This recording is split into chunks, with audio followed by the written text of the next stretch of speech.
es el Día Internacional de Lucha contra el Bullying o Acoso Escolar, una situación que afecta a miles de niños en todo el mundo y por supuesto es una realidad en nuestro país. De hecho, los casos denunciados en el primer trimestre de este año 2017 ya alcanzan al 43% de los casos totales que fueron denunciados en el año 2017.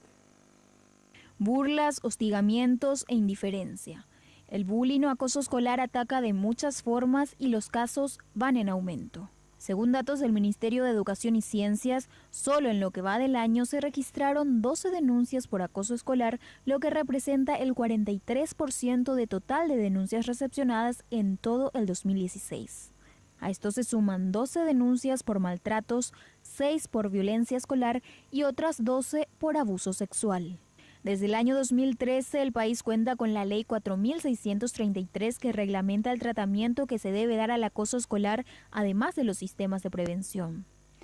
En primera instancia, las denuncias son recibidas por autoridades educativas del entorno escolar. El director tiene que abrir una especie de investigación donde recabar todas las informaciones relacionadas al supuesto hecho, entrevistas a los alumnos involucrados, trabajar también con el grupo curso, llevar un registro de todos los datos que ellos van recabando y luego, de acuerdo a las informaciones recabadas, ver si ocurrió o no, o sea, si ocurre o no ocurre tal hecho y de acuerdo a eso tomar las medidas que establece nuestro protocolo.